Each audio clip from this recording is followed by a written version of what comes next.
मैंने अब अपनी बेटी को पालना पोसना था, तो उसके लिए मुझे और कोई चारा नज़र नहीं है। मैंने जिस्म फ़रोशी का जो काम था वो शुरू कर दिया। अपने जिस्म को लोगों के साथ नाइट्स वगैरह करना और अपनी बेटी को पालने के लिए मुझे ये सब कुछ करना पड़ा। तो फिर आपने जॉब्स को क्यों नहीं चुना और जो है ना आप जिस्म फरोशी में आ गई? देखें, जिसने बेसिकली स्टडी की थी वो जॉब के लिए क्यों नहीं अप्लाई करता। मैंने भी जॉब के लिए अप्लाई किया, 1 नहीं 2 नहीं 3-4 जगह पे मैंने अप्लाई किया। उनके पास जाके जब भी जाते हैं आगे से ये कहते हैं कि आप हमारे साथ फिजिकल हो जाओ, हमारे साथ गलत काम कर लो, उसके बाद आपको जॉब के हम हायर मतलब ज़्यादा जो सबसे ऊपर वाली पोस्ट होगी उस पर हम आपको हायर करें। दोस्तों, स्वागत करती हूँ आपके अपने YouTube चैनल पर। दोस्तों, वीडियो में एक पाकिस्तानी पढ़ी लिखी नौजवान लड़की की कहानी है जो अपने बच्चों के लिए उसे जिस्म बेचने के लिए मजबूर हो गई। लड़की अपनी जुबानी सब कुछ बता रही है, उसके साथ क्या हुआ, कैसे हुआ। वीडियो बहुत ही इंटरेस्टिंग होने वाली है, वीडियो को लास्ट तक जरूर देखना। चलिए वीडियो को पहले पूरा देखते हैं। नाज़रीन, मेरे साथ एक ऐसी लड़की मौजूद है जिन्होंने मास्टर करके जिस्म फरोशी का धंधे पर आ गई हैं। उनसे पूछते हैं कि ये आपने जो है ना ये धंधा कैसे स्टार्ट किया और ये इस काम में आने के आप क्यों मजबूर हुई। अस्सलाम वालेकुम। वालेकुम अस्सलाम। थोड़ा सा बताइएगा कि आपने अपनी एजुकेशन कंप्लीट करके, लोग तो अपनी जॉब्स के लिए अपने जो है ना ब्राइट फ्यूचर के लिए निकलते हैं, फिर आप इस काम में कैसे आ गई?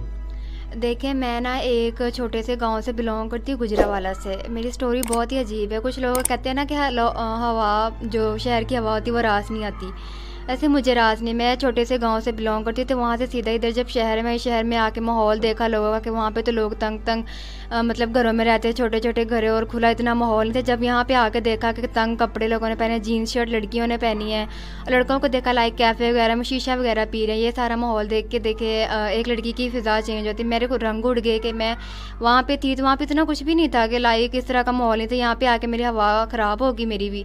तो यहाँ पे आके जब मेरे मामा पापा ने मेरी यूनिवर्सिटी में मेरा एडमिशन करवाया, तो यहाँ पे आते साथ ही ना पहले तो मैंने स्टडी पे फोकस करने की कोशिश की, लेकिन फिर आस्ता आस्ता लड़कियों को देखना, लड़कियों के साथ बातें करना। लड़कियों ने मुझे समझाया कि लाइक तुम भी किसी लड़के के साथ इन्वॉल्व हो जाओ, देखो हम भी तो है ना, तुम भी किसी के साथ रिलेशन में आ जाओ।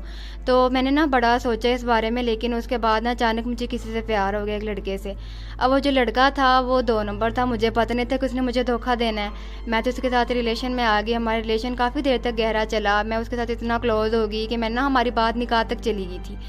मैंने अपने घर वालों को कहा कि लाइक मेरा निकाह उससे कर दे, लेकिन मेरे घर वाले मान नहीं रहे थे। उन्होंने बोला कि बेटा अभी अपनी स्टडी कंप्लीट करो, स्टडी करने के बाद तुम जो कहोगी हम कर देंगे।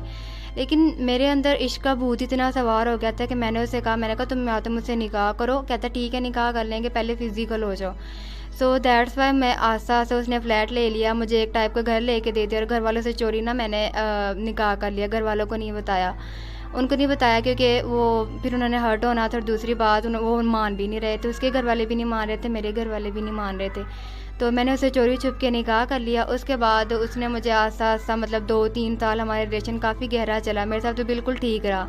अच्छा, जैसे आपने कहा था कि मैंने उसने हमें घर लेके दे दिया, वो भी आपके साथ ही रहता था या फिर जो है ना वो आपके साथ थोड़ा सा टाइम स्पेंड करता फिर चला जाता? इसके बारे में थोड़ा बताइएगा। नहीं, लाइक हफ्ते के कुछ दिन हमारे पास रहता था और कुछ दिन वो घर चला जाता था। तो आस्ता आस्ता ऐसे हमारा रिलेशन जो था वो काफ़ी क्लोज़ हो गया। तो मतलब मैं प्रेग्नेंट हो गई, मुझे पता भी नहीं चला। उसके बाद जब मैंने उससे बताया कि मैं ना प्रेग्नेंट हो गई, तो उसे ना ये न्यूज़ सुन के काफ़ी शौक हुआ। तो उसके बाद कहता है मैं दुबई जा रहा हूँ, मेरा दुबई में ना बिज़नेस है, तो वहाँ पे जॉब वगैरह करूँगा तो मैं खर्चा भेजता रहूँगा, तुम टेंशन ना लो। मैं उसकी बातों में आ गई, मुझे अब क्या पता था कि ये ज़माना ऐसा है। और वहाँ पे दुबई गया, उसके बाद उसने अपना नंबर भी चेंज कर लिया, मुझसे अपना कम्प्लीटली जो उसका कॉन्टैक्ट है उसने ख़त्म कर दिया। उसके बाद मेरी एक बच्ची पैदा होगी, मैंने अब उसको भी संभालना था। मुझे समझ नहीं आ रहा था कि मैं क्या जॉब करूँ, क्योंकि मैंने स्टडी भी की हुई थी और स्टडी के बाद मुझे समझ ही नहीं आ रही थी। अपने घर वालों को मैंने जब बताया कि मेरे साथ ये सीन हुआ, मेरे घर वालों ने भी मुझे एक्सेप्ट नहीं किया। उन्होंने बोला जब हमने मना किया था कि इस लड़के के साथ शादी नहीं करी, तुम्हें हमारी बात क्यों नहीं समझ आई। अब उन्होंने भी अपना कम्प्लीटली जो ताल्लुक है वो मेरे साथ ख़त्म कर दिया। वो भी मुझे अपनी बेटी मानने से इनकार कर रहे और वो भी मुझे छोड़ के दुबई चला गए। उसके बाद मैंने अब अपनी बेटी को पालना पोसना था, तो उसके लिए मुझे और कोई चारा नज़र नहीं है। मैंने जिस्म फरोशी का जो काम था वो शुरू कर दिया। अपने जिस्म को लोगों के साथ नाइट्स वगैरह करना और अपनी बेटी को पालने के लिए मुझे ये सब कुछ करना पड़ा। देखिए, जैसा कि आपने कहा कि मैंने अपनी ग्रेजुएशन भी कंप्लीट की हुई है, उसके बाद लोग जो है ना जॉब्स की तरफ जाते हैं, अपने जो है ना कुछ बिजनेस की तरफ जाते हैं। चलें, फिर आपके पास चले पैसे नहीं है बिजनेस के लिए, आप जॉब्स भी तो कर सकती थी। देखिए जॉब मैं कर सकती थी, लेकिन मेरी बेटी को भी तो पालना पोसना था, उसको देखने के लिए भी तो किसी की ज़रूरत होनी थी ना। मेरे घर में तो कोई भी नहीं, सिर्फ मैं थी और मेरी बेटी थी। अब उसका भी ध्यान मैंने रखना था, इसलिए मैंने ये गलत काम की तरफ मैं बढ़ गई। मुझे पता ही नहीं चला मैं इतना आगे चली गई इस काम में। जैसा कि आपने कहा कि आपने ग्रेजुएशन भी की हुई है, तो आप इस जो है ना जॉब भी कर सकती हैं, तो फिर आपने जॉब्स को क्यों नहीं चुना और जो है ना आप जिस्म फरोशी में आ गई?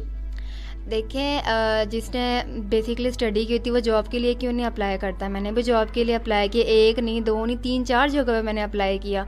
उनके पास जाके जब भी जाते आगे से ये कहते हैं कि आप हमारे साथ फिजिकल हो जाओ, हमारे साथ गलत काम कर लो, उसके बाद आपको जॉब के हम हायर मतलब ज़्यादा जो सबसे ऊपर वाली पोस्ट होगी उस पर हम आपको हायर कर देंगे।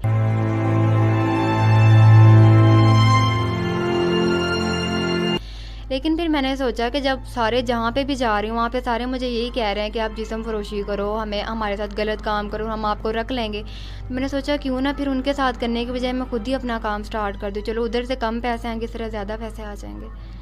और मैं इस तरह गलत रास्ते पे चली गई। आपने ये नहीं सोचा कि अब जो है ना आपको लाइफ सेट करनी चाहिए, किसी से शादी कर लेनी चाहिए?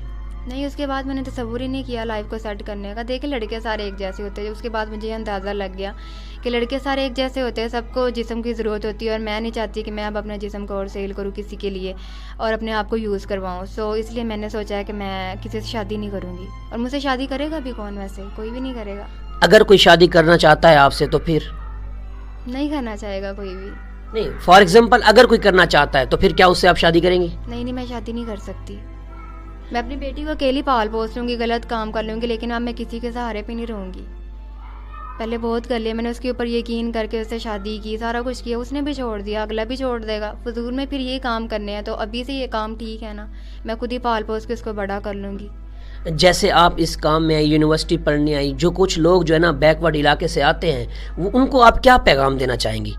मैं उनको ये पैगाम देना चाहूँगी यहाँ पे आके अपनी स्टडी पे फोकस करें, लोगों की बातों में ना आए, क्योंकि लोग आपको बहला फुसला के ना कहीं भी ले जा सकते हैं। अपने माँ बाप की इज़्ज़त को देखें, अपने माँ बाप की बातों पे गौर करें, अपनी स्टडी पे गौर करें, किसी दूसरे की बातों में ना आए। स्टडी के अलावा इस दुनिया में कुछ भी नहीं, अपनी इज़्ज़त को नीलाम ना कीजिएगा। जो भी यहाँ पे आएगी मेरी उनसे रिक्वेस्ट है, बस यही कहना चाहूँगी।